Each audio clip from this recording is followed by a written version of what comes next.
Yes. नमस्कार विद्यार्थियों, एक बार फिर से आप सभी का प्रैक्टिस बुक की ऑनलाइन दुनिया में हार्दिक स्वागत एवं अभिनंदन। एक बार कमेंट करके बता दीजिए कि वॉइस वगैरह किस प्रकार से आ रही है, आप मुझे ठीक प्रकार से देख और सुन पा रहे हैं या नहीं, इसके रिगार्डिंग आप सभी को कमेंट करना है। ओके, गुड इवनिंग, जय श्री राम, जय श्री श्याम। आप सभी लोगों का तहे दिल से स्वागत है। कैसे हो लाडलो?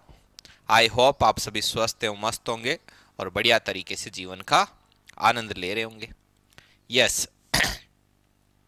Okay, all clear. यस। देखिए, जैसा कि आप सभी को पता है कि अपन क्या पढ़ रहे थे, अपने आरआरबी ग्रुप डी के पेपर कर रहे हैं अपन। RRB group D, RRB group D के 2018 वाले पेपर कर रहे हैं। और ये तो आपने थंबनेल के अंदर ही देख लिया होगा, राइट। अब कंटिन्यू अपना क्या चल रहा है, पेपर चल रहा है। कंटिन्यूअसली अपन पेपर कर रहे हैं। लेकिन पेपर से अपने को क्या सीखना है, आज थोड़ा मैं इसके बारे में ज्ञान दूंगा आपको, ठीक है। तो थोड़ा सा सीना, चलिए सीना तान के सुनो, ये गर्व की बात है। देखिए, गर्व की बात क्या है लाडलो, कि यदि आप ये जो जितने भी अभी अपन ले रहे हैं ये पेपर है, इनको पेपर को सोल्व आउट कर रहे हैं, यदि आप इनमें कंटिन्यू रहते हैं, यदि आप इनमें क्या रहते हैं, कंटिन्यू रहते हैं, तो आप हर रोज ये मान के चलो, आप यदि मैथ्स के 2 से 3 कॉन्सेप्ट भी सीख रहे हो ना, हर रोज 2 से 3 कॉन्सेप्ट भी यदि आप रोज सीख रहे हो, तो ध्यान रखना 100% आप अपने आप को एग्जाम के अंदर बहुत ही मजबूत स्थिति में पाओगे। क्यों? क्योंकि अपन क्या कर रहे हैं, अपन अभी रोज पीवाईक्यू कर रहे हैं। क्या कर रहे हैं?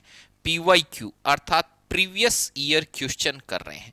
और ध्यान रखना कि जो आपका मेन एग्जाम होगा आरआरबी ग्रुप डी का, उस मेन एग्जाम में जो मेन पेपर आएगा, वो आपके ये जो अभी अपन प्रीवियस ईयर के क्वेश्चन और पेपर कर रहे हैं, इनके इर्द गिर्द ही होगा, इनके आसपास ही पेपर देखने को मिलेगा।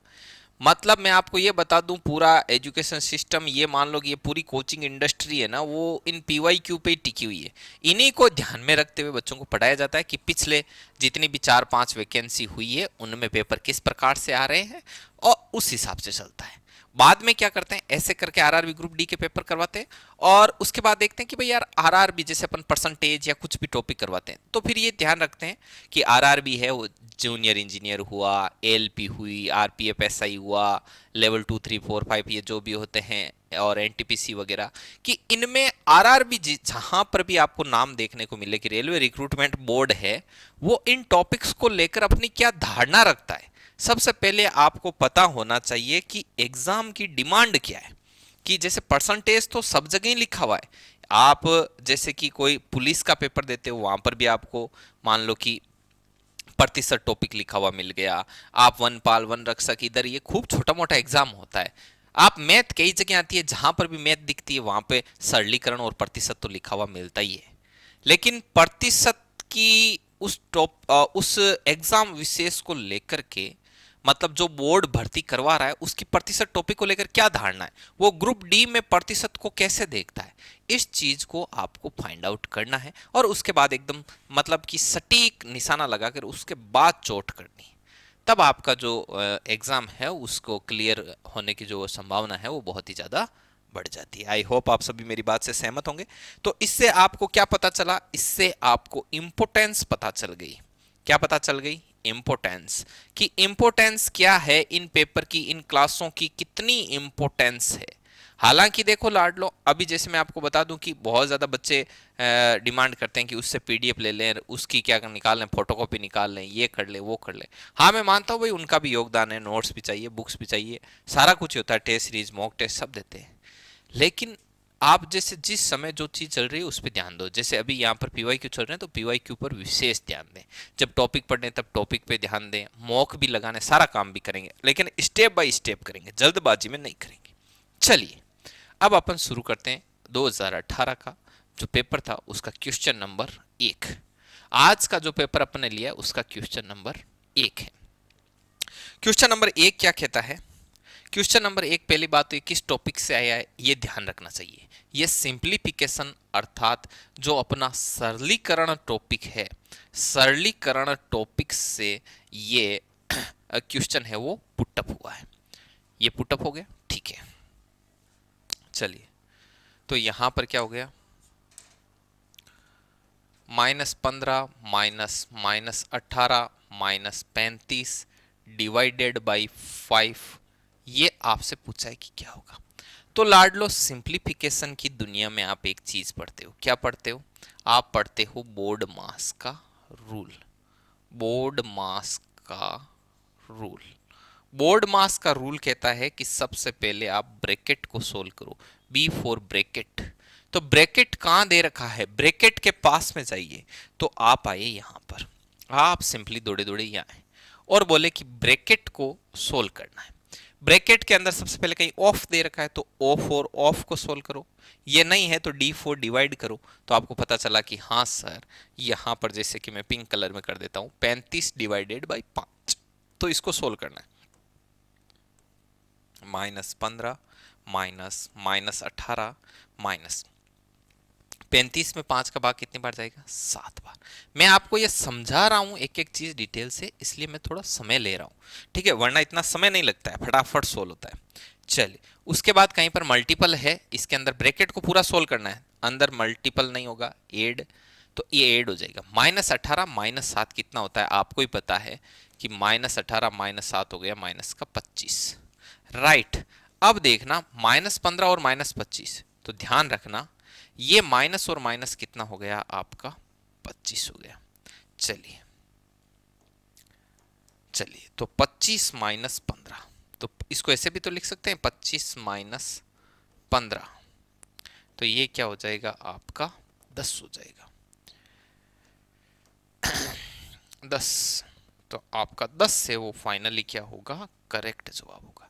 ये इसका आंसर है 10। तो 10 कौन से ऑप्शन में दिखाई दे रहा है आपको, ये आपको ऑप्शन बी में दिखाई दे रहा है। तो ये ऐसे होगा।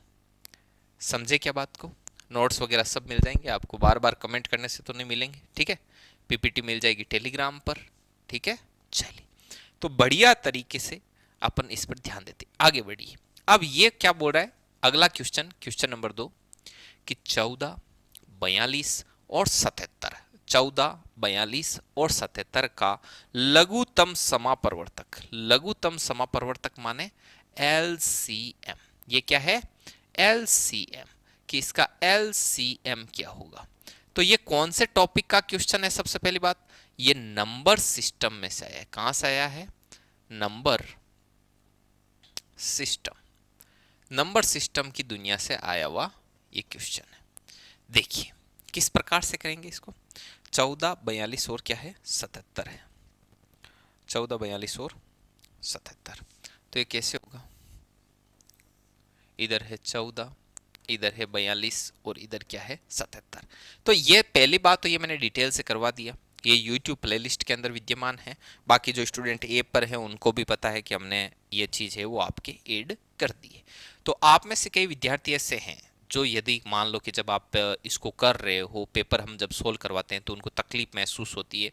तो मैं उनसे यही कहना चाहता हूं कि जब क्वेश्चन सोल्व होते हैं तो मैं टॉपिक तो वैसे लिख रहा हूं कि ये सरलीकरण है, ये संख्या पद्धति है, इनमें इनमें दिक्कत, मतलब आप नोट कर लिया करो कि कौन से टॉपिक में दिक्कत आ रही है। उसके बाद आपको क्या करना है, उसके बाद सिंपली आप ऐप में जाइए, ऐप में देखिए, या फिर प्ले लिस्ट में वो टॉपिक मिल जाए तो प्ले लिस्ट में जाइए उस टॉपिक को, कि भाई जब कल, अब जैसे कि अभी 4 बजे से 4 से 5 तक अपना पीवाईक्यू चलता है, ठीक है। तो अब अगले दिन 4 से 5 वापस पीवाईक्यू का टाइम आएगा, तब तक 24 आवर का टाइम रहेगा, ठीक है। तो उस दौरान आपको क्या करना है, उस दौरान जो टॉपिक आपका कमजोर है, जिस टॉपिक में से अक्सर क्वेश्चन है वो आपके गलत होते हैं, उस टॉपिक में अपने आप को बेहतर बनाने का प्रयास कीजिए। देन वापस आप पीवाईक्यू देने आइए, तो आपका क्या होगा, मतलब डे बाय डे ग्रो होगा। ये इस चीज का आप मतलब भरोसा कर सकते हो, आपको निश्चित रूप से ग्रो है वो देखने को मिलेगा। चलिए, 2 का भाग दिया 7 बार, 21 टाइम से 77 का 77 ही रहेगा। वापस अब 2 का नहीं जा रहा, 3 का दीजिए, तो 7, 3 और 7, 7 और 3 का दीजिए, जब तक 3 का जा रहा है, 7 में नहीं जा रहा, 3 में एक बार, ओके, और ये 77 है, राइट। उसके बाद और 7 का दीजिए, तो क्या हो जाएगा, 1, 1, 11, और उसके बाद में अगेन 11 का दीजिए। चलिए तो ये क्या हो जाएगा, 1 1 1। चलिए चलो तो अब ये क्या हो जाएगा, 3 × 2 6, 6 तिये 18, 18 × 7, 18 × 7 और इंटू में क्या है 11। ठीक है, तो ये कितना हो गया, 18 इंटू ये मान लो ये हो गया 77 भाई, 7 × 11 77 हो गया, तो 18 × 77 कर लो, नॉर्मल आंसर आ जाएगा आपका 18 × 77। तो कितना हो रहा है, रुको 1 मिनट चेक कर लो फिर से। 2 × 3 6, 6 तिये 18, तो 18 लिख दिया, और 7 × 11 77, तो ये कितना हो रहा है, 8 सत्ते 56 का 6, हासिल की 5, 7 और 6 आ रहा है, 6 इसमें किसी में दे नहीं रखा, एक बार चेक करते हैं।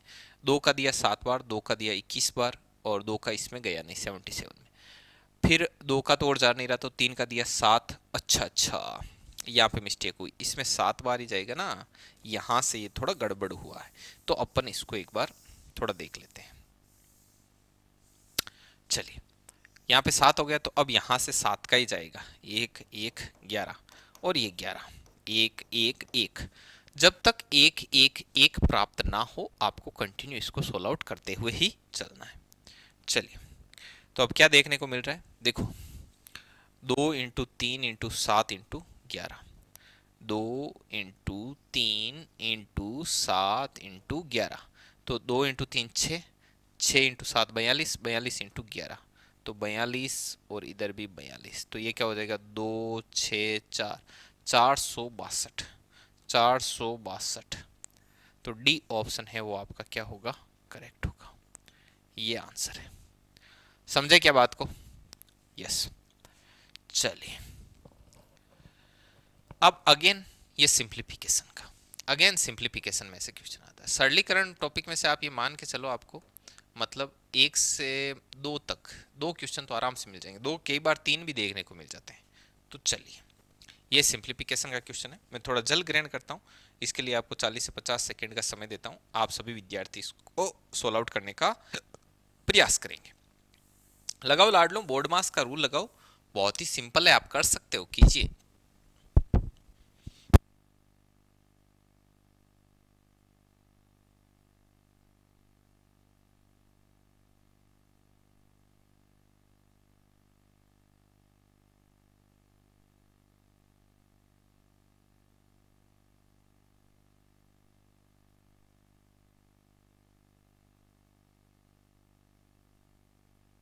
यस, चलिए किस प्रकार से होगा देखते हैं। सबसे पहले अपने को पता है सिंप्लीफिकेशन की दुनिया है, सिंप्लीफिकेशन की दुनिया का राजा कौन है, बोर्ड मास। कौन है, बोर्ड मास। तो BODMAS, बोर्ड मास। ठीक है, चलिए तो अब इस चीज को मैं यहां पे लिख देता हूं, चलो सीधा ही सोल्व करना शुरू करते हैं। सबसे पहले B फॉर ब्रैकेट, ब्रैकेट में जाइए, ब्रैकेट में बोले सर ये ब्रैकेट है, फिर इसके अंदर वाले ब्रैकेट में जाइए ये ब्रैकेट, फिर इसके अंदर वाले ब्रैकेट में जाइए ये ब्रैकेट है। अब इसके अंदर ये वाला है, इसको सोल्व आउट कीजिए, तो 7 ये कितना हो जाएगा 21, कितना हो जाएगा 21। तो अपन मैं इसको कैसे लिखूंगा फिर से देखना, 119 divided by 22 minus 90 divided 23 minus 105 और डिवाइडेड बाई, सबसे पहले ये ऊपर जो लाइन खींची हुई है ना, इसका मतलब भी एक तरीके से कोष्टक ही है, इसका मतलब भी कोष्टक ही है। तो देखिए 7 21 ऐसे लिख दूं, चलो सबसे पहले अपन ने ये ब्रैकेट सोल्व कर लिया, वेरी गुड, शाबाश। चलिए अब क्या, फिर बोल रहा है कि सबसे अंदर वाला ब्रैकेट सोल्व कीजिए, अंदर वाला ब्रैकेट मींस इसको सोल्व करना है। तो 105 में 21 का भाग कितनी बार गया, 5 बार गया। तो अपन देखो 105 में 21 का भाग कितनी बार जाएगा, 5 बार, तो ये क्या बन जाएगा 23 माइनस 5, और 23 माइनस 5 को क्या लिख सकता हूं 18। कुल मिला करके इस पूरे को सोल्व करने पर क्या मिलेगा 18। तो 119 divided by 22 minus 90 divided by 18। चलिए 90 डिवाइडेड बाई 18 है, तो 90 डिवाइडेड बाई 18 है, तो सबसे पहले बोलता है क्या बोलता है, बी फॉर ब्रैकेट सोल्व करो। ब्रैकेट कौन सा ब्रैकेट, जितना अंदर हो सके उतना अंदर जाओ। तो पहले ये ब्रैकेट, फिर इसके अंदर ये ब्रैकेट। तो 90 डिवाइडेड बाय 18 कितना हो जाएगा 5। तो 119 डिवाइडेड 22 माइनस 5। तो ये कितनी बार कट मारेगा 17, मतलब 22 माइनस 5 कितना हो जाएगा 17। तो 119 डिवाइडेड बाई 17, और 119 में 17 का भाग 7 बार जाता है, जो कि आपको बी ऑप्शन में देखने को मिल रहा है। कौन से ऑप्शन में देखने को मिल रहा है, बी। तो बी फॉर बॉय 7 है वो फाइनली आपका क्या होगा, करेक्ट जवाब होगा। बात समझ में आई कि नहीं, यस। इसके रिगार्डिंग कमेंट कीजिए कि बात समझ में आई कि नहीं आई, जिगर के टुकड़ों। Yes, comment now fast, everyone comment now fast. चलिए अगला क्वेश्चन देता हूं मैं आप सभी को। अगला क्वेश्चन भी बहुत ही इजी है, ये क्वेश्चन भी बहुत ही ज्यादा इजी है। इसके ऊपर इसको आप ट्राई कीजिए। 1 मिनट का समय देता हूं, कितने लोग 1 मिनट में इसका जवाब दे पाते हैं, यस फास्ट।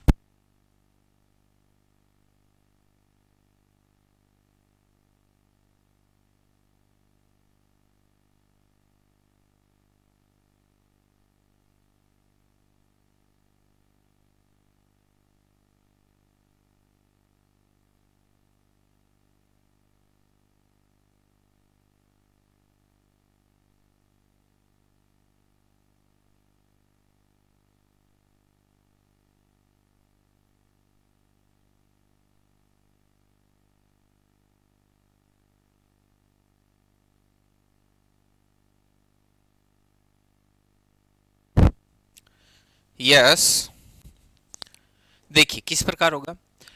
85% वेतन खर्च करने के बाद आलोक प्रति माह इतना रुपए बचाता है, तो उसका मासिक वेतन कितना है। देखो अपन मान लेते हैं, इसको 100 से करना है। वैसे तो मैंने ये परसेंटेज टॉपिक का क्वेश्चन है। ये कौन से टॉपिक का क्वेश्चन है, परसेंटेज, अर्थात प्रतिशत जो टॉपिक है उसको लेकर के ये क्वेश्चन है। समझे क्या, इसको कैसे सोल्व आउट करेंगे देखना। देखिए ध्यान से, 100 जैसे कि मान लो उसकी आय, 100 क्या है, उस व्यक्ति की आय है। चलिए वो 85% वेतन खर्च कर देता है, मतलब 85 है वो उसका क्या है, खर्च है। क्या है, खर्च है। और जो 15 है वो उसका क्या है, बचत है। 15 उसका क्या है, बचत है। ठीक है। अब क्या बोल रहा है, पर्सन बोल रहा है कि आलोक प्रति माह 1200 रुपए बचाता है। आलोक प्रति माह कितना रुपया बचाता है, 1200। आलोक है वो प्रति माह 1200 रुपए बचाता है। अपने यहां पर कितना बचा रहे हैं, 15 इंटू किससे गुणा करना है, गुणा करना है कि उसका मासिक वेतन कितना है। वेतन माने उसकी आय कितनी है, तो जो ज्ञात करना है वो गुणा में लिख दो इंटू 100। इसकी तो मैंने इतनी प्रैक्टिस करवा दी लाड लो, अब ऐसे क्वेश्चन में आपको तकलीफ बिल्कुल भी ना आएगी। तो 15 से 120 कितनी बार गया, 8 बार। 80 इंटू 100 कितना हो जाएगा आपका, 8000। कितना हो जाएगा, 8000। समझे क्या बात को। तो ये आपका फाइनली क्या माना जाएगा, करेक्ट जवाब माना जाएगा। ए ऑप्शन है वो आपका पूर्णतया क्या होगा, सत्य होगा। यस, चलिए आगे बढ़ते हैं, अगले क्वेश्चन की तरफ मूव करते हैं। ये फिर से सिंप्लीफिकेशन का क्वेश्चन है।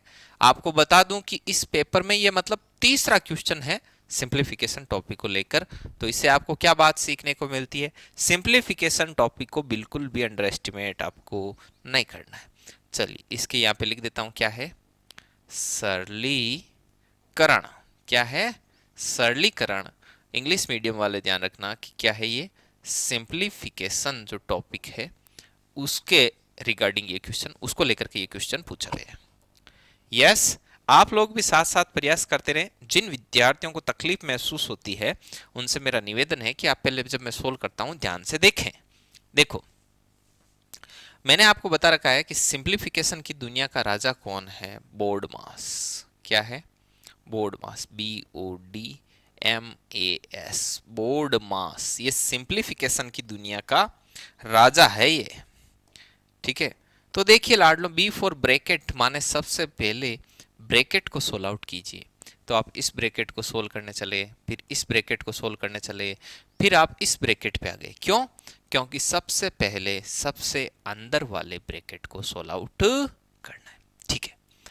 अब इसके अंदर ब्रैकेट को सोल्व करना, ठीक है, इसके अंदर ऑफ है क्या, बोले नहीं है, होता तो उसको सोल्व करते। अब D4 डिवाइड करो, सबसे पहले डिवाइड होगा 117 में 9 का भाग जाएगा तो कितनी बार जाएगा, 13 बार। तो लिख देता हूं यहां पर, कैसे लिखूंगा, देखो 66 डिवाइडेड बाई बड़ा कोष्टक 67 माइनस 43 और माइनस 43 माइनस 17 माइनस, अब यहां पर दिया है ना भाग, तो 117 में गया आपका 13 बार, 13 इंटू 4, 13 इंटू 4, और फिर से मंझला कोष्टक और ये बड़ा कोष्टक लगा दिया भाई साहब, कोई दिक्कत नहीं है, किसी भी प्रकार की कोनो समस्या नहीं। तो अब क्या करेंगे अपन, m for multiple, m for multiple, तो ये मल्टीपल होगा, तो कैसे होगा 66, क्योंकि पूरा कोष्टक सोल्व करना है, और कोष्टक सोल्व करता है तो बोलता है डिवाइड कर दिया, तो डिवाइड के बाद में m फॉर मल्टीपल, उसके बाद a फॉर एडिशन अर्थात जोड़, उसके बाद s फॉर सब्ट्रैक्शन अर्थात घटाव या बाकी। चलिए, तो 66 divided by 67 minus 43 minus 17 minus 13 चौके 52, यस। चलिए, अब देखिए, अब ये माइनस होगा, 17 में से 52 घटाना है तो माइनस का प्राप्त होगा, माइनस का कितना होगा, तो देखिए 52 में से 17 घटा लो, पहले ऐसे करो, 52 में से 17 जाते हैं पीछे कितने रहते हैं, ये मान के चलो 52 में से 17 जाएगा तो 35 रहेगा, तो 35 भी किसका, माइनस का। तो 66 डिवाइडेड बाई 67 माइनस 43 माइनस ये कितना रहा, माइनस का 35, तो माइनस माइनस प्लस हो गया। चलिए, अब क्या है, फिर से बी फॉर ब्रैकेट, ब्रैकेट बोले तो ये तो बड़ा ब्रैकेट है, ये मंजिला कोष्टक है, मंजिला कोष्टक जिसको आप इंग्लिश में बोलते हो कर्ली ब्रैकेट, क्या बोलते हो, कर्ली ब्रैकेट। चलिए, तो देखिए 43 और 35 कितने हो जाएंगे, यहां पर ये आप कैलकुलेशन कर लो, 66 डिवाइडेड बाई 67 माइनस 8 एंड 7, 78। चलिए, तो ये क्या हो गया, 66 डिवाइडेड बाई माइनस का 11, माइनस का 11 है, मतलब इसका मतलब समझे क्या, 66 बट्टे माइनस का 11, तो ये क्या हो जाएगा, 6 बार कट करेगा तो माइनस 6 आ जाएगा, तो माइनस 6 फाइनली इसका करेक्ट जवाब माना जाएगा। तो कौन सा है -6, सी ऑप्शन में -6 दिखाई दे रहा है। ऐसे आप ऐसे क्वेश्चन को आराम से कर सकते हो, कोई दिक्कत नहीं है, किसी भी प्रकार की कोई दिक्कत आपको नहीं आएगी, ठीक है। तो क्वेश्चन नंबर 5 कर लिया अपन, अब चलते हैं क्वेश्चन नंबर 6 की तरफ। ये बोलता है कि 10 का वर्गमूल क्या है, तो ये तो टॉपिक वैसे आप स्क्वायर और स्क्वायर रूट हम तो अलग से ही करवाते हैं, वर्ग और वर्गमूल, ठीक है, वहां पर ये आपको मिल जाएगा, ठीक है। Square square root, cube cube root, कई लोग नंबर सिस्टम के साथ करवा देते हैं, कई सिंप्लीफिकेशन में करवा देते हैं, जहां करवाना चाहो कर सकते हो। चलिए, तो ये कैसे होगा, आवाज आ रही है ना एकदम सही, वैसे तो मैं चेक कर रहा हूँ, ठीक है। देखना क्या लिखा हुआ है, 10 99 का वर्गमूल क्या होगा, वर्गमूल मतलब स्क्वायर रूट, वर्गमूल को क्या बोलते हैं हिंदी में, स्क्वायर रूट। तो देखो इसको क्या मैं ऐसे लिख सकता हूं क्या, 10 99 × 100, राइट। तो ये क्या होगा, ये 1099 पर भी आएगा और ये इंटू 100 पर भी आएगा, राइट। चलिए, तो 1099 का क्या हो जाएगा 33, और 100 का क्या हो जाएगा 10, तो ये आपका टोटल कितना हो गया 330, 330, तो 330 है वो आपका डी ऑप्शन के अंदर आएगा। चलिए, ये आपका आंसर है, समझे क्या, ऐसे कर सकते हैं, बहुत इजी, कोई टेंशन नहीं। चलिए नेक्स्ट, ये क्वेश्चन है प्रॉफिट एंड लॉस टॉपिक से। प्रॉफिट एंड लॉस ये आपने बहुत ही बेहतरीन सीख रखा है, और हमने प्ले लिस्ट पर भी इस टॉपिक को डाल रखा है, आप प्ले लिस्ट से भी इस टॉपिक को कवर कर सकते हो, मतलब कुछ क्लास से डाली हुई है, बाकी तो बाद में आपको ए पर मूव करना पड़ेगा, ठीक है। तो ये अपना प्रॉफिट एंड लॉस है, प्रॉफिट एंड लॉस, चलिए कीजिए मेरे लाडलो, बहुत ही आसान है और बहुत इजीली आप इसको कर भी सकते हैं, कोई तकलीफ नहीं है। देखो, हिमांशी ने एक टिस्ट इसके अंकित मूल्य से 20% ज्यादा छूट पर खरीदी। मतलब यदि मैं मान लेता हूं कि अंकित मूल्य मान लो 100 है, अब छूट हमेशा किस पे दी जाती है, मैंने नोट लगा करके प्रॉफिट एंड लॉस में लिखाया है कि छूट अर्थात जो डिस्काउंट होता है वो हमेशा किस पे दिया जाता है, अंकित मूल्य पर।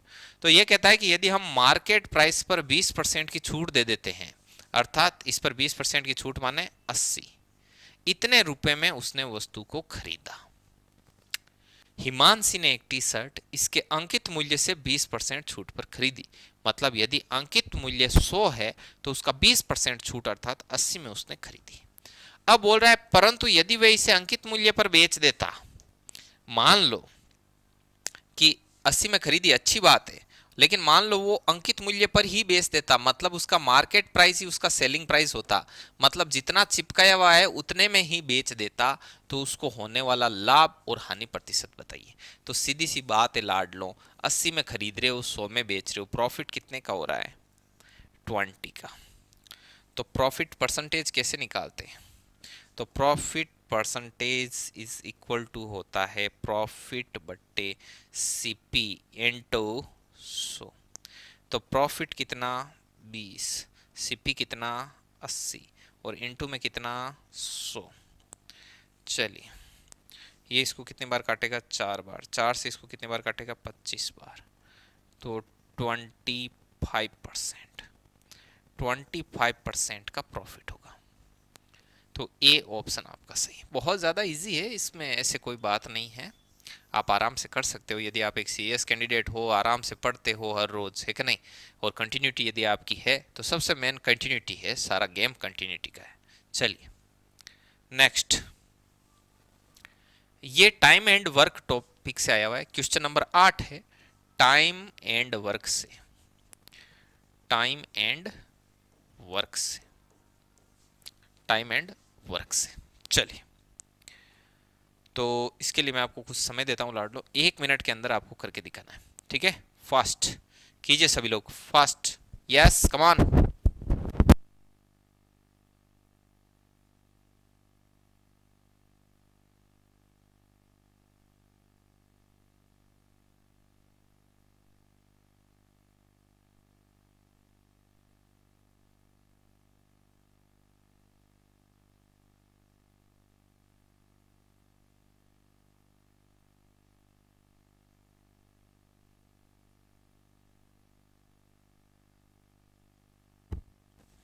यस कीजिए।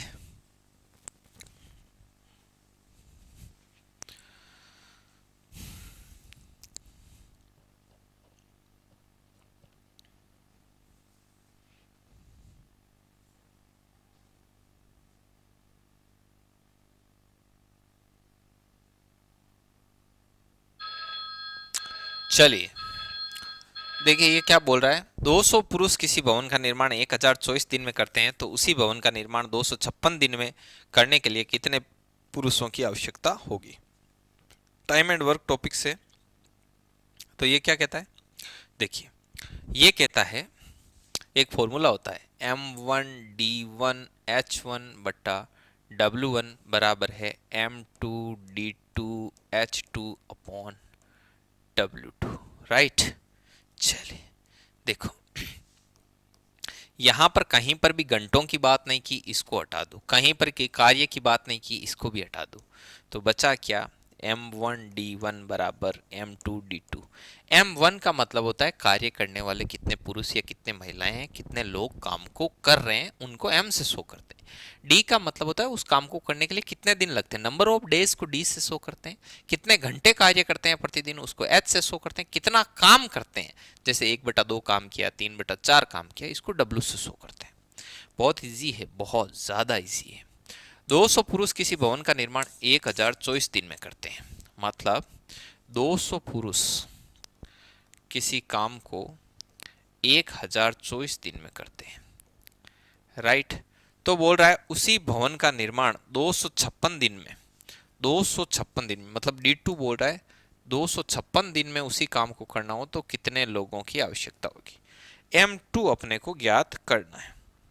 कितना इजी है ये, इसको काटेगा 4 बार तो M2 का वैल्यू कितना आया 800। M2 का वैल्यू कितना आया 800।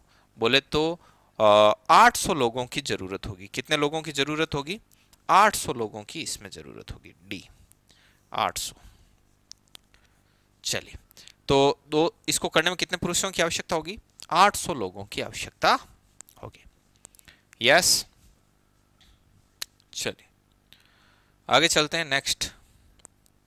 ये एक लंबवर्ती शंकु, ये कोण टॉपिक से आया हुआ है। कोण मतलब 3D के अंदर 3D ज्योमेट्री का सवाल है ये कहां से आया हुआ सवाल है 3D ज्योमेट्री का ये क्वेश्चन है।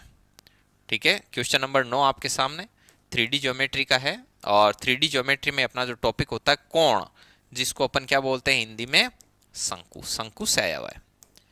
चलिए पर्सन को पढ़ते हैं, इजीली कर सकते हो, कोई प्रॉब्लम नहीं। एक लंबवर्तीय शंकु की ऊंचाई मतलब एच कितना है आपका 3√23, ये एच है। तथा उसकी तिरछी ऊंचाई अर्थात एल कितना है 16 है। तो बोल रहा है शंकु का वक्र पृष्ठीय क्षेत्रफल क्या होगा। शंकु का वक्र पृष्ठीय क्षेत्रफल होता है लाडलो 2πRh। शंकु का वक्र पृष्ठीय क्षेत्रफल मतलब इंग्लिश मीडियम वाले ध्यान रखना, वक्र पृष्ठीय क्षेत्रफल मतलब curved surface area. Curved surface area को बोला जाता है वक्र पृष्ठीय क्षेत्रफल। ठीक है, कर्व्ड सरफेस एरिया CSA। संपूर्ण पृष्ठीय क्षेत्रफल को बोला जाता है टोटल सरफेस एरिया TSA। और कोण मतलब इसको इंग्लिश में से बोल दो कर्व्ड सरफेस एरिया ऑफ ए कोण, कोण माने शंकु। तो इसने L दे दी तिरछी ऊंचाई और H दे दी, तो अब अपन R निकालेंगे। पहले तो R चाहिए। R क्या होती है देखो, यहां पे कर देता हूं साइड में, चूंकि L स्क्वायर बराबर होता है R square plus H square. तो L कितना है 16, 16 का स्क्वायर हो जाएगा 256 माइनस H स्क्वायर, H के स्क्वायर कितना होगा 9 इंटू 23, 9 इंटू 23 कितना होगा 9 3 27 का 7 हासिल की 2 20, 207। इधर आ गया R स्क्वायर, क्योंकि H स्क्वायर इधर आया तो माइनस H स्क्वायर। 256 में से ये गया क्या है 49 बराबर है R स्क्वायर। इधर से स्क्वायर हटा तो इधर रूट आ जाएगा, मतलब R कितना आ गया आपका 7। बस कर लो ना यार, बहुत इजी। 22/7 R7, H है आपका 3√23। H इतना ही है 3√23, बस 7 से 7 कैंसिल, तो ये कितना है देखो 22 2 44, 44 इंटू 3 कितना है देखो 2 इंटू 22 इंटू 3 इंटू √23 है। तो अपन एक यदि 2 डाल दें तो 56 बन जाएगा। 6 डाल दें तो 23 इंटू 6 कितना हो रहा है 23 इंटू 6, 6 थी 18 का 8 हासिल की 1, 6 दोबारा और 1 13, तो भी नहीं बन रहा है। 23 इंटू 2 डालूं 56 हो रहा है, 23 इंटू 3 डालूं तो 69 हो रहा है। ठीक है, तो ये हो गया आपका 22 इंटू 2 44, 44 इंटू 3 कितने हो जाएंगे 132, 132√23। एक सेकंड इसको चेक करते हैं। पृष्ठीय क्षेत्रफल ज्ञात कीजिए। एक सेकंड लाड लो, कोई डाटा एरर है तो मैं इसको थोड़ा चेक कर लेता हूं।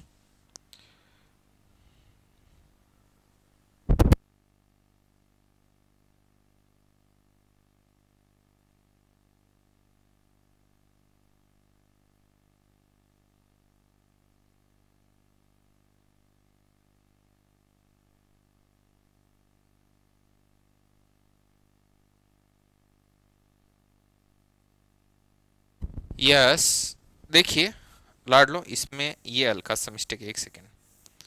ये शंकु का वक्र पृष्ठीय क्षेत्रफल नहीं है, ये बेलन का है। शंकु का होता है पाई आर एल होता है, तो ये हो गया ना सीधा ही।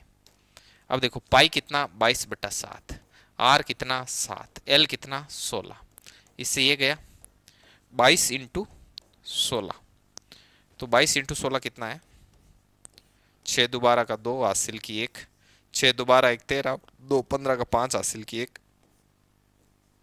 352। तो इसमें हो जाएगा आपका 352। 52, डी डी है 352। ये आपका फाइनली करेक्ट जवाब है। आगे समझ में? चलिए अगले क्वेश्चन की तरफ मूव करते हैं और ये आपका क्वेश्चन नंबर 10 है। क्वेश्चन नंबर 10 और ये क्वेश्चन नंबर 11। देखिए क्वेश्चन नंबर 10 क्या कहता है कि यदि श्रृंखला x1, x2, x3 और xn का अंक गणितीय माध्य है वो 1 है। इस लाइन का मतलब समझना। इस अंक गणितीय माध्य मतलब इसका माध्य क्या होता है? राशियों का योग, मतलब इन सब को मैं जोड़ूं और राशियों का योग बटा राशियों की संख्या। कितनी है संख्या? n है। ठीक है, तो राशियों का योग बटा राशियों की संख्या करता हूं तो इसका औसत आता है, अर्थात माध्य आता है, और वो कितना है? 1 है। ठीक है, तो इससे क्या मिला? x1 plus x2 plus xn बराबर कितना हो गया आपका? n। चलिए आगे। अब आगे क्या बोल रहा है? तो ये बोल रहा है कि बताओ इसका माध्य क्या होगा। तो देखो कितना इजी क्वेश्चन पूछा है आपसे। ये क्वेश्चन कहां से आया है? ये एक सांख्यिकी नाम का टॉपिक है जिसको बोलते हैं अपन स्टैटिक्स। क्या बोलते हैं? स्टैटिक्स।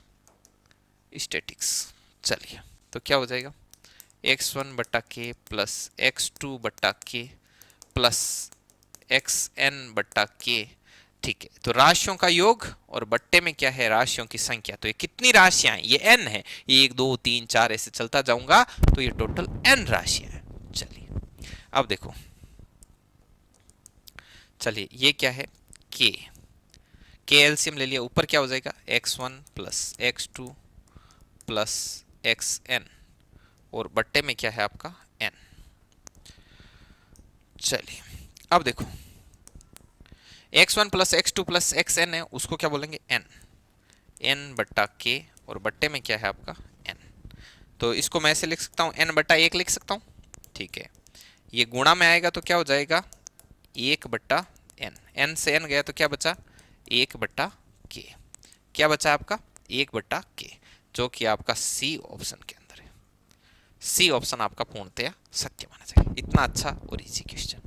ठीक है, चलिए टोटल जो क्वेश्चन है वो इसमें मैं बता देता हूं। टोटल क्वेश्चन है इसमें आपके 16 क्वेश्चन है टोटल। ठीक है ना, टोटल 16 क्वेश्चन है जो कि अपने को करने हैं। चलिए अपन कहाँ थे? क्वेश्चन नंबर 10 तक कर लिया। अब अपन चलते हैं क्वेश्चन नंबर 11 की तरफ। क्वेश्चन नंबर 11 ये क्या कहता है देखना, बहुत ज्यादा इजी है। देखो ये ऐसे लिखा हुआ, इसको पहले व्यवस्थित लिख दूं। 5 plus root two x square minus 4 plus root 5 x plus 8 plus 2 root 5 और बराबर में क्या है आपका? 0। क्या है? 0। चलिए तो अब ये कैसे होगा? देखो इसकी ऐसे तुलना होगी, a x square plus b x plus c बराबर 0। तो यहां पर सी कैसा है? सी क्या है? सी का वैल्यू है 8 प्लस 2 रूट 5। तुलना से प्राप्त हो रहा है, क्योंकि ये समीकरण है, इसको द्विघात समीकरण कहते हैं। ये कौन से टॉपिक से सवाल आया है? ये द्विघात समीकरण, जिसको इंग्लिश में बोलते हैं क्वाड्रेटिक इक्वेशन, द्विघात समीकरण से ये आया है। तो यहां से अपने और अपने को पता है ये क्या है? ये द्विघात समीकरण थी। ये द्विघात समीकरण का मानक रूप है। मानक रूप से तुलना करने पर आपको ए बी और सी मिल जाएगा। तो सी कितना है? 8 प्लस 2 रूट 5। बी कितना है? तो x के साथ में जो गुणा में है वही तो आपका b है, 4 प्लस रूट 5। और ये a है।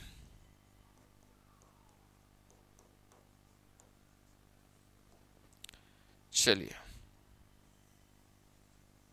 चलो, अब ये बोल रहा है कि अल्फा और बीटा इस द्विघात समीकरण के दो मूल है। यदि दो मूल होते हैं ना, तो मूलों का जो योग होता है वो माइनस बी अपॉन ए होता है। तो अल्फा प्लस बीटा की वैल्यू कितनी आ गई यहां से? माइनस बी बटाए माइनस बी कितना है? बी है माइनस 4 प्लस रूट 5 और ए कितना है? 5 प्लस रूट 2। तो ये कितना हो गया? Minus minus plus. तो अल्फा प्लस बीटा बराबर 4 प्लस रूट 5 और बट्टे में 5 प्लस रूट 2। चलिए आगे बढ़िए। आगे अल्फा बीटा की वैल्यू क्या होती है? मतलब मूलों का गुणा क्या होता है? ये तो मूलों का योग है, मूलों का गुणा होता है सी बटा ए। ये आप टॉपिक में डिटेल से पढ़ोगे। तो एल्फा बीटा की वैल्यू कितनी आ गई, सी बटा ए, सी कितना 8 + 2√5 और ए कितना है आपका 5 + √2। चलिए ये हो गया यहां पर क्लियर। अब आपको सिंपली करना क्या है, एल्फा बीटा मिल गया और एल्फा प्लस बीटा मिल गया, तो आपसे पूछा क्या है 2 एल्फा बीटा और अपॉन में एल्फा प्लस बीटा। तो इसको मैं कहां पर सोल्व करूं, इसको मैं वापस यहीं पे सोल्व आउट करूंगा, ठीक है ना, यहाँ पे। चलिए तो ये हो गया आपका, या तो एक काम करो इसको मैं ऐड कर देता हूँ। देखो एक ऐड कर देते हैं पेज, अपने को क्या निकालना है 2 एल्फा बीटा और एल्फा प्लस बीटा। इसका वैल्यू आपको कैलकुलेट करना है, इसका आपको वैल्यू निकालना ना। तो देखो कैसे होगा, 2 एल्फा बीटा की वैल्यू कितनी है, 2 एल्फा बीटा की वैल्यू देखते हैं 8 + 2√5 बटा 5 + √2, 8 + 2√5, ठीक है, और नीचे आ जाएगा 5 + √2, 5 + √2। चलिए और एल्फा प्लस बीटा की वैल्यू कितनी है 4 + √5 और 5 + √2, 4 + √5 और 5 + √2 हो गया।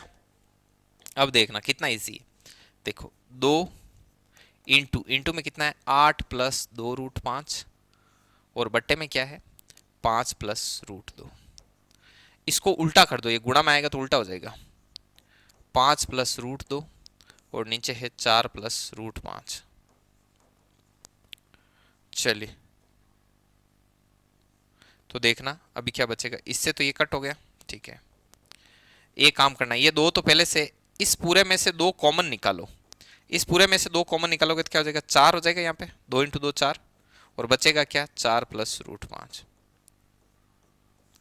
नीचे भी क्या है, नीचे भी आपका 4 + √5 है, इससे ये गया तो क्या बचा 4। तो 4 है वो आपका फाइनली करेक्ट जवाब होगा। डी ऑप्शन आपका पूर्णतया क्या माना जाएगा, सत्य माना जाएगा। डी ऑप्शन है वो आपका पूर्णतया क्या माना जाएगा, सत्य माना जाएगा। जिनको भी कोई चीज एक बार समझ में आ रही है, सर रिपीट नहीं होगा मुन्ना, हम पहले ही बोल रहे हैं कि आपको जो भी चीज समझ में नहीं आती है उसको आपको वापस एक बार देख लेना है। हम उसी क्वेश्चन को रिपीट करेंगे जिस क्वेश्चन में बहुत ज्यादा कमेंट आते हैं कि सर रिपीट करो, तो उसको हम रिपीट कर सकते हैं, ठीक है। इतने लोग पढ़ रहे हैं, एक के डाउट आता है वो बोलता है रिपीट करो, तो ऐसे रिपीट थोड़ी होता, उस एक के चक्कर में सभी काम दोबारा थोड़ी करेंगे, समझे क्या। तो इस प्रकार से चलिए क्वेश्चन नंबर 11 हो गया। क्वेश्चन नंबर 12 की तरफ मूव करते हैं, ये क्वेश्चन नंबर 12 है, ठीक है। दो व्यक्ति है कुलदीप और आगरकर, करो ये पाइप और टंकी, जिसको हिंदी में इंग्लिश में बोलते हैं pipe and cistern, pipe and cistern मतलब पाइप और टंकी, या फिर नल और टंकी भी इसको बोला जाता है, कई जगह नल और टंकी नाम से भी टॉपिक मिलेगा। इस टॉपिक से क्वेश्चन आया है, ठीक है। तो इसको भी आप बहुत ही इजीली कर सकते हो। तो किस प्रकार से करोगे देखिए, मैं जल ग्रहण करता हूं, आप 1 मिनट के अंदर कर दो इसको, करो फास्ट, यस कम ऑन।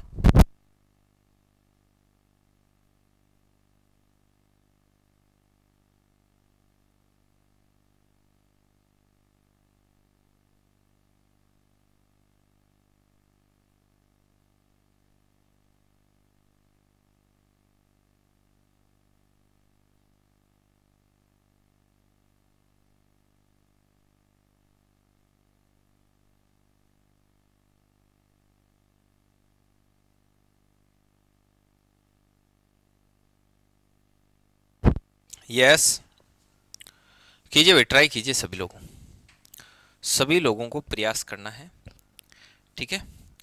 देखिए देखो कैसे हो गए क्वेश्चन, कुछ इस प्रकार है, दो व्यक्ति कुलदीप और अरे ये पाइप और टंकी वाला कहाँ है यार, ये टाइम एंड वर्क का है ना, आगे पाइप एंड टंकी का एक था, पहले मैं जब पेपर बना रहा था दूसरे वाले पेपर में, तो इधर याद रहे टाइम एंड वर्क सा है ना, ठीक है।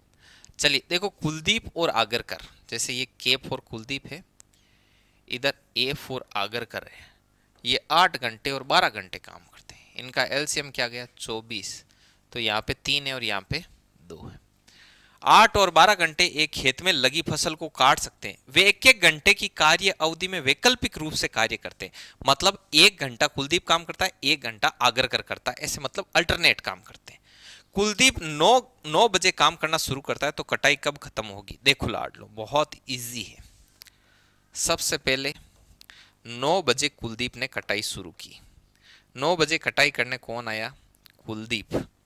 कुलदीप है वो 9 से 10 बजे के बीच में कटाई करेगा। एक एक घंटा आ रहे हैं वो। और समता का मतलब होता है जब यहां पर घंटे दिए हुए हो तो 1 घंटे में कितना कार्य हो रहा है वो समता। यहां पर दिन दे रखे हो तो 1 घंटे में कितने, 1 दिन में कितना कार्य करता है वो लिखते हैं यहाँ पे। ठीक है, ठीक है। तो जो कुलदीप है वो 1 घंटे में कितना काम करता है? 3। ठीक है, तो वो 9 से 10 बजे के बीच में 3 काम फिनिश कर देगा। उसके बाद में यहाँ पे कुलदीप काम कर रहा है, यहाँ काम करने आगरकर आएगा और वो 10 बजे से लेकर 11 बजे के बीच में 1 घंटे में कितना काम कर देगा? 2। कुल मिला करके इन 2 घंटों में 2 घंटे में 5 काम आ गया। 2 घंटे में कितना काम आ गया? 5 काम कर दिया। कितना काम कर दिया? 5। ठीक है, 2 घंटे में 5 काम कर दिया। अपने को काम कितना करवाना है? 24 काम है वो आपको करवाना है। 24 काम आपको देखने हैं। तो 24 काम कैसे होगा? इसको कर लो आप। 24 काम करवाना है तो आप क्या करो? 4 से गुणा करो। बोले सर 4 से गुणा करने से क्या होगा? 4 से गुणा करने पर तो 20 काम ही होगा। तो रुको, तो आपको 4 2 8, 8 घंटे में काम कितना हो गया आपका? 20। चलिए, मतलब ये जोड़ा ऐसे चला और ऐसे 8 घंटे में इन्होंने काम कर लिया 20। अब 9वें घंटे में काम करने कौन आएगा? 8 घंटे के बाद में अगले घंटे काम करने के लिए कौन आएगा? क्योंकि ये तो जोड़े हैं और जोड़ा आगरकर पर आके खत्म होता है, तो वापस काम करने कौन आएगा? 9वें घंटे में। 9वें घंटे में काम करने के लिए आएगा कुलदीप और ये 3 काम कर देगा। तो आपका 9 घंटे में कितना काम हो गया? 9 घंटे में काम हो गया आपका 23। 9 घंटे में कितना काम हो गया? 23। थोड़ा मैं ऊपर लिख देता हूँ लाडलो। देखो यहां तक तो आपको दिखाई दे रहा है ना, यहाँ पे पट्टी आ गई होगी है ना। चलिए, 8 घंटे में कितना काम हो रहा है? 20। यहां पे लिख देता हूं, 8 घंटे में 20 काम हो गया। तो 9वें घंटे में ये जोड़ा होता है लाडलो, ये जोड़ा है, मतलब ये 2 घंटे का जोड़ा है। तो 8 घंटे में ये जोड़ा कंप्लीट हो गया। ऐसे ऐसे कंप्लीट हुआ तो 9वें घंटे में काम करने के लिए आएगा कुलदीप। तो कुलदीप ने 9वें घंटे में आया और 1 घंटे में काम कर दिया कितना? 3। तो 9 घंटे में काम कितना पूरा हो गया? 23। कितना पूरा हो गया? 23 काम। अब काम कितना बचा है? 1। अब इस एक काम को करने के लिए आगरकर आएगा। तो देखो, आगरकर है वो 1 घंटे में कितना काम करता है? 2 काम करता है। तो उसको एक काम करने के लिए कितना टाइम लगेगा? 1 घंटे में 2 काम करता है, तो एक काम करने में तो उसको 30 मिनट ही लगते हैं। तो 9 घंटे और 30 मिनट, मतलब इन 30 मिनट में वो बचा हुआ एक काम कर देगा। ठीक है, तो 9 घंटे और 30 मिनट में काम पूरा। 9 घंटे और 30 मिनट में काम पूरा। चलिए, तो 9 बजे काम शुरू किया और उसके बाद में हमको कितना टाइम लगा? 9 घंटे 30 मिनट। तो 9 बजे काम शुरू किया तो 9 घंटे बाद में कितने बज जाएंगे? 6। और 6:30 पर काम हो जाएगा पूरा। चलिए, तो बी ऑप्शन आपका पूर्णतया क्या होगा? सत्य होगा, 6:30। ऐसे, हालांकि ये टॉपिक जब आपका डिटेल से पढ़ा हुआ होता है तब आप इस पर ज्यादा पकड़ बना सकते हो, क्योंकि लाडलो मैं करा रहा हूँ पीवाईक्यू, और पीवाईक्यू का मतलब होता है कि ऑलरेडी बच्चे के सारा कोर्स कवर है और फिर वो कर रहा है। ठीक है, तो तब पीवाईक्यू का असली मजा आता है। फिर भी आपने जितने टॉपिक कर लिए उन टॉपिक के क्वेश्चन में आपको कोई दिक्कत नहीं आनी चाहिए। ठीक है, बाकी आप जितने भी ये देख रहे हो, कई लोगों का ये टाइम एंड वर्क बिल्कुल ही नहीं पढ़ा हुआ। जस्ट सपोज कोई बच्चा है जिसका टाइम एंड वर्क बिल्कुल ही नहीं पढ़ा, वो अभी कमेंट करेगा सर समझ में नहीं आ रहा, उसको तो पता ही नहीं ये 2 का जोड़ा भी कैसे बना। समझे? चलिए, कोई बात नहीं। तो इसी के साथ अपने सेशन की जो समय सीमा है वो यहीं पर समाप्त होती है। मिलेंगे अपन नेक्स्ट वीडियो में, तब तक के लिए जय हिंद, जय भारत। स्वस्थ रहें, मस्त रहें, मुस्कुराते रहें, अपना ख्याल रखें, अपनों का ख्याल रखें। Best wishes for your bright future.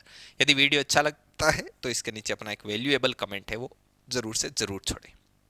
Okay, bye bye.